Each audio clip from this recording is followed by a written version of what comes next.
student.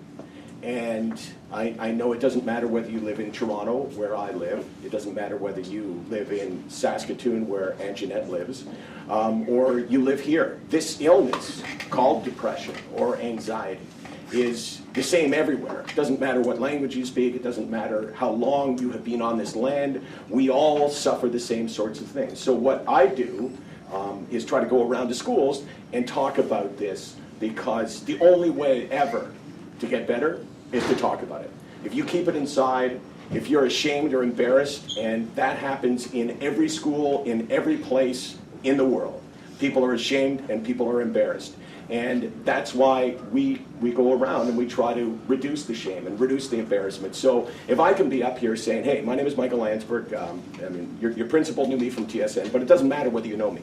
I suffer from this thing called depression. It has taken me down. I've given up 4 years of my life to this illness where I was barely holding on. But you know, I'm not embarrassed and I'm not ashamed and I'm not weak. And if you hear someone say that enough times, maybe you could say it. Because, like I said, if you keep it inside, if you bury it, it's never going to get better. And we need to talk about it. So if, for no other reason than that, I'd like to hopefully leave you just with a little tiny bit where you go, okay, well, maybe I will try to talk to someone. Because, you know, like I said, it doesn't matter. Every class, in every school, in every city in this country, there's someone in that class who's keeping a secret. And the secret is that they don't feel right. So I'm here to tell you that if you don't feel right, that you should share with you.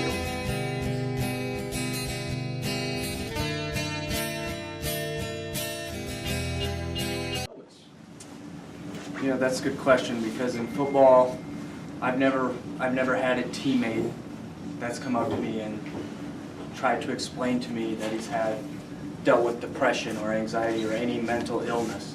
But you said something yesterday, actually, that stuck with me, and maybe it will help you guys.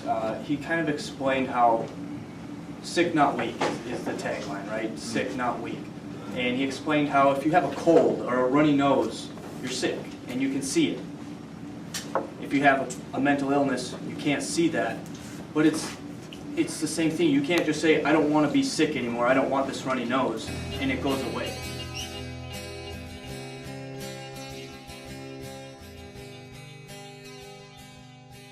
I was open to my teammates about it. I'd lost a grandfather who I'd never met. My dad's dad committed suicide when she was 20, and I lost my aunt in 2007, who also decided that she was done fighting depression and took her own life. And all of my teammates knew my aunt, and when she had passed away, I think that, along with you, helped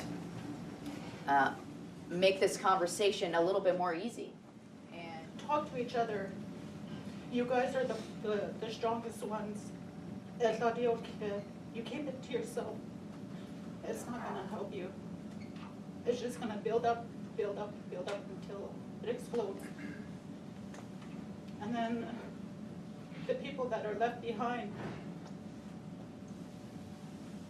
those are the ones that are going to be suffered most, because they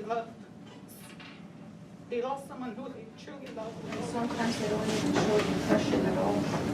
Yeah. I know that because my son never showed depression at all.